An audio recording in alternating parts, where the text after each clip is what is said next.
Elidia. J'avoue par contre, elle, je la connais absolument pas. Pas du tout, pas du tout, pas du tout, pas du tout, pas du tout. À la base, Elidia, je la connaissais juste avec ses shorts que je voyais passer tout le temps, qui sont quand même assez drôles. Non, le OnlyFans, quand ta mère en aura ouvert un, je vais m'inspirer d'elle, c'est tout. Vas-y, je vais rien dire. Elle en a un. Oh la folie de dire ça de sa daronne. Non, je suis choquée, mon frère. Il y a des gens, ils ont vraiment pas d'inhibition. Ils disent leur daronne normale. Qui va sortir? Parce que là, si je dis pas de bêtises, je crois qu'il y a que 3 Shrek qui sont sortis maintenant. 4 avec toi, bah, on va vraiment te faire empiler, mon frère. Mais c'est une folie de me comparer à Shrek. Mais après, si on se renseigne un peu plus, on apprend que ce serait une 2004 et qu'elle s'appellerait Célia. Et pour ceux qui ne la connaissent pas du tout, c'est pas une youtubeuse ni une influenceuse, mais une streameuse. Elle est passionnée par le streaming. En plus, j'étais en train de regarder le classement des streamers mondiaux sur Twitch. Et genre, dans le top 50, il y a que une seule meuf. Ils enchaînent les meufs, les raclis. Et c'est une américaine, frère. Donc vraiment, la représentation féminine, il y en a très très peu. Peut-être qu'elle va relever le niveau. Hein. Le streaming et le fait de partager des moments avec ses viewers lui plaisait beaucoup. Même en 2021, quand elle n'avait pas de buzz et qu'elle était regardée par une dizaine de personnes. Streamer, c'était vraiment un truc qu'elle faisait à côté de ses études pour le kiff, de façon occasionnelle. Et en stream, ce qu'elle faisait, c'est qu'elle jouait surtout à des jeux. Mais en 2022, elle va décider Valorant. de prendre ça plus au sérieux. Et elle va commencer. Le tapping de Valorant pour les meufs streameuses. Hein. Il faut faire un livre hein, sur ça. Hein. En faisant mes recherches, je suis tombé sur une anecdote plutôt drôle. C'est la fois où elle a dit que son pseudo ne devait pas être Elidia, mais autre chose. Sauf qu'elle a changé pour une raison que vous allez vite comprendre. En fait, je l'ai déjà expliqué plusieurs fois en stream, mais en fait, avant d'être sur les réseaux et tout, je me suis dit, bah, go, trouve un pseudo stylé. Est-ce que je peux vous faire une confession? Je sais pas pourquoi, hein, mais vous voyez les meufs qu'on la voit casser, je kiffe ça. Je sais pas pourquoi. Je trouve ça attractif chez une meuf. Une meuf qui a la voix cassée, frère. Incroyable. Je trouve ça tellement stylé, mon gars. Oh là là là. Meuf qu'on la voit casser, hein, incroyable. C'est mon rêve. Et je me suis dit, Nvidia, en vrai, c'est vraiment stylé. Et mon grand La marque Nvidia, quoi. Tu t'es dit Nvidia, c'est pas mal. je Au moins, connais- les OP, après, c'est pas ça. En fait, Je vais peut-être m'appeler Nvidia. Je connaissais pas la marque et mon grand frère il me dit mais t'appelles pas Nvidia, c'est une marque. Et j'ai fait bon, bah Elidia. Du coup c'est pour ça Voilà. se ressemble. Voilà, c'est Voilà. next. tout. Ah, ok, d'accord. C'est tout. Ah, je pensais qu'il y avait plus de. Ah, non, non. Ok. Maintenant que vous avez un minimum d'infos, on pourrait se demander comment Elidia a vu sa popularité monter aussi rapidement. Déjà, il faut savoir que le fait de se concentrer sur Valorant a été un excellent choix de sa part, car c'est surtout grâce à ce jeu qu'elle a fini par davantage se faire connaître, en étant très bonne dessus. Elle a atteint les rangs ascendants et immortels. Comme je vous l'ai dit, je connais rien du tout au jeu, donc je suis allé voir un peu tous Pareil. les rangs qu'il y avait, et j'ai pu voir qu'il faisait partie des meilleurs du jeu. Valorant, c'est connu pour être un jeu compétitif. Et comme chaque jeu compétitif, Et vous savez, hier j'ai eu une idée. Je me suis dit, imaginez un concept de vidéo où tu prends un gars random qui est pas du tout connu et une meuf random pas du tout connue. Et en gros, tu les fais streamer, 0 viewer sur Twitch. Pas le droit de faire de la publicité sur TikTok, nulle part, tu vois. La meuf, elle va streamer sur Valo et le mec, je sais pas ce qu'il va faire, mais il stream aussi, tu vois. Et on voit qui grandit le plus rapidement. L'objectif, ce serait de répondre à la question, est-ce que c'est plus facile quand on est une meuf ou pas? Parce que ça, c'est quelque chose qui tourne beaucoup. Les gens, ils disent, ouais, c'est trop facile quand on est une meuf, c'est trop facile. Que ce soit pour TikTok ou pour Twitch, ils disent, ouais, quand t'es une meuf, c'est trop facile. Et j'avoue, j'ai tendance à partager ce point de vue. Mais du coup, un concept comme celui-là, ce serait hyper intéressant de le faire, d'en faire une vidéo sur YouTube, tu vois. Et d'avoir tous les streamers qui réagissent, je pense que ça pourrait être intéressant. En même temps, ça pourrait nuancer le délire de... Quand tu regardes les top streamers sur Twitch, tu vois que la majorité, c'est que des gars, tu vois. Peut-être que ça pourrait être intéressant, ce que ça donnerait comme résultat. ça peut être délicat de progresser, donc Elidia doit avoir un sacré niveau. Puis il y a aussi des événements auxquels elle a participé qui ont fait que ça a parlé d'elle, comme un certain événement caritatif pour venir en aide aux enfants malades, ou même la TwitchCon à Paris, qui est un événement annuel qui permet aux streamers de rencontrer leur public. Elle a aussi participé au Twitch Revolt sur Valorant, qui est un tournoi d'e-sport, et elle a sûrement dû participer à d'autres événements qui lui ont permis de la faire monter. Hormis son excellent niveau sur le jeu et les différents événements qui l'ont aidé à se faire connaître, il y a aussi le fait qu'elle ait une personnalité que les gens apprécient, et à laquelle ils s'attachent. Puis Elidia est aussi très drôle, et s'il y a bien quelque chose qui a fait que beaucoup ont entendu parler d'elle, c'est bien sûr grâce au contenu court qu'on peut retrouver sur YouTube. Encore une fois, TikTok et Shorts. Et par contre, ça me donne low-key envie de regarder ce qu'elle fait. Hein. Elle a l'air intéressante. Hein, Short ou TikTok. On voit que ses lives ont l'air assez amusants avec toutes les interactions qu'elle fait, et avec un montage qui Elle fait amplifie des ça. vues. Hein. Tu pratiques un sport de combat ou pas? J'ai fait 2 ans de danse jazz. J'ai arrêté parce que ma prof, elle m'avait mis un coup de chaise dans le cul devant tout le monde. T'es correct. Danse jazz.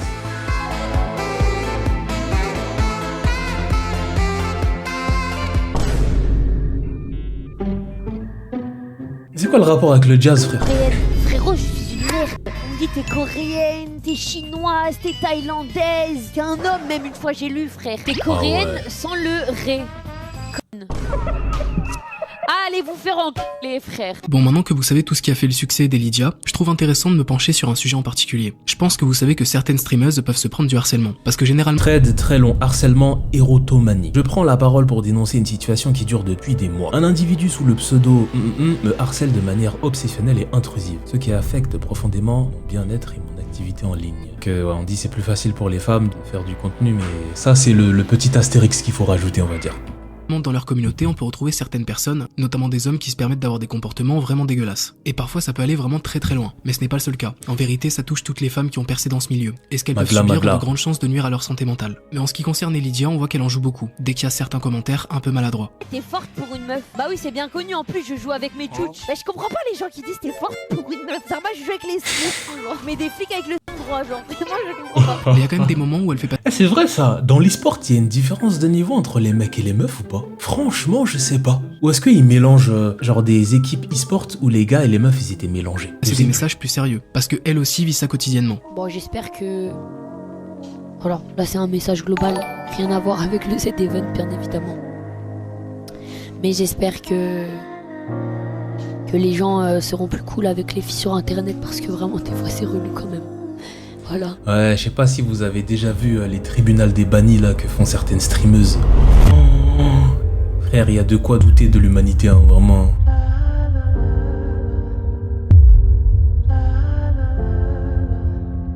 Voilà, petit message de fin.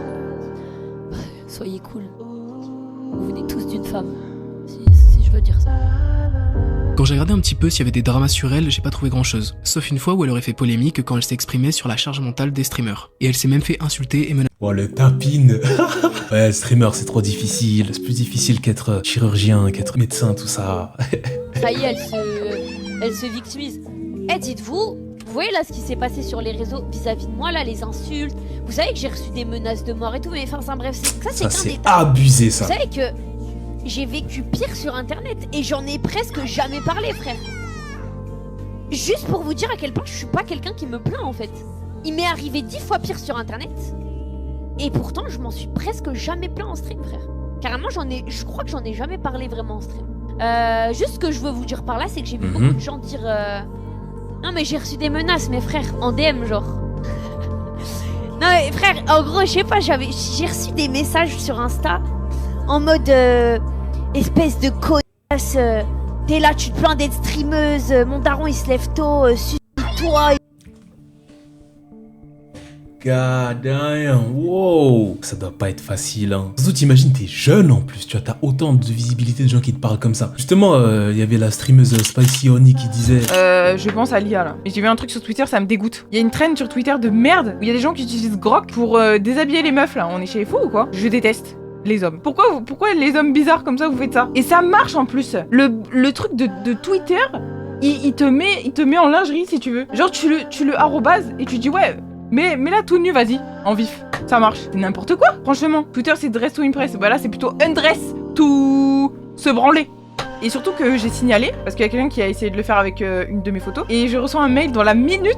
Nous n'avons détecté aucun problème, aucune infraction à nos règles de conduite. Et je vois, et après il cite le tweet, où il y a marqué littéralement prends cette photo et rajoute de la lingerie et un string. C'est quoi le coup de gueule? Je viens d'arriver. C'est qu'il y a des gens qui sont en train d'utiliser l'IA de Twitter pour déshabiller les meufs. Imagine, je sais pas, Twitter, ton petit frère il utilise ça, frère. Il voit une photo, toi, Walpé, t'es en tendance, mon gars. T'es en tendance, wesh. C'est une folie. Oh là là, ça doit pas être facile en vrai de vrai. J'ai rien dit, frère. J'étais en mode, mais wesh. Ah, mais lâchez ma place, j'ai rien dit, la vie de ma mère. J'étais vraiment en mode... Moi, j'imagine déjà les commentaires des camarades de classe qui sont là en mode, ouais, je me suis envoyé sur ta sœur et tout.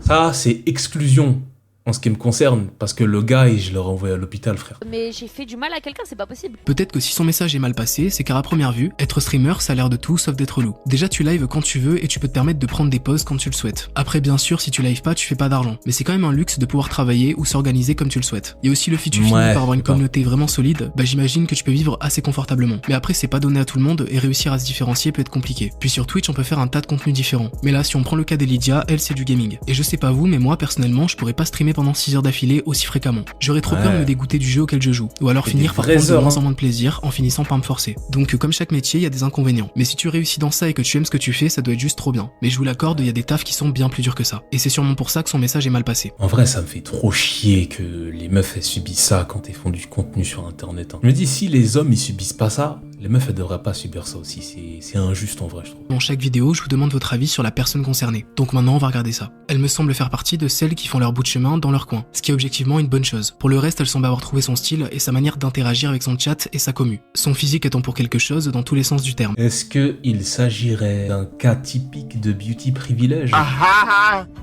C'est ça qu'il est en train de sous-entendre. Dans tous les sens du terme. Si je devais lui reprocher une seule chose, c'est sa vulgarité. Mais c'est à nuancer car il y a certaines vidéos où elle parle parfaitement bien. C'est vrai qu'elle fait son chemin dans son coin. Et oui, elle a une façon bien à elle d'interagir avec sa communauté. Et quand je vous ai demandé comment elle s'est fait connaître, vous avez été beaucoup à me parler des contenus courts. Et surtout du fait que le montage rend ça encore plus agréable. Donc je suis sûr que faire des petits clips comme elle le fait, ça l'a beaucoup aidé. Car en soi, si on regarde un petit peu, ses vidéos YouTube, il y en a pas tant que ça. Tu parles aussi de son physique, je pense aussi que ça a joué et que le fait qu'elle soit jolie et aider certains à s'attacher plus facilement à elle. Quand tu dis qu'elle est vulgaire, je vois ce que tu veux dire. Mais c'est surtout sur Twitch et c'est aussi comme ça qu'elle vanne sa communauté. En soi, c'est rien de méchant. J'adore le contenu d'Elydia, il est très divertissant et drôle. En plus, avec le trio avec Fugu et Samuel me fait mourir de rire. Je connais pas de polémique sur elle, bref, que du positif. S'il y a un petit truc que j'ai oublié, La nouvelle génération de streamers. Hein. qui lui a permis de se faire connaître, c'est bien sûr ses collabs. Et d'ailleurs, là, tu parles d'un mec qui s'appelle Fugu, et à ce qui paraît, ils seront ensemble. Mais après, je sais pas si c'est toujours d'actualité. Elle a vraiment percé rapidement, je la connais pas et je joue pas à Valo. Mais je pense qu'elle mérite son buzz. En tout cas, je la vois dans mes pour toi assez souvent, et je me dis qu'elle a l'air accessible et bon délire. En tout cas, de loin, elle semble correcte. À voir en profondeur s'il y a eu des dramas ou quoi. Moi, une fois, je suis tombé sur un de ses shorts et j'ai fini par en regarder plusieurs. C'est Car le bien, moi je la connaissais pas du tout, mais là, du peu que je vois, franchement, ça te donne envie de regarder. Hein. J'ai tellement bien fait que c'est trop satisfaisant à regarder. Pour ce qu'il y en est des dramas, quand tu cherches, y a rien du tout. Sauf le truc sur la charge mentale. Elydia, je la connaissais juste via ses shorts. Et faire cette vidéo m'a permis d'en apprendre plus sur elle. Et en soi, y a rien de vraiment négatif là concernant. Ah, GG à elle, hein. Se lancer sur les réseaux comme ça, avec une ascension aussi rapide, et des gens qui sont là, qui te font des menaces de mort pour 3 fois rien, frère. Courage, hein.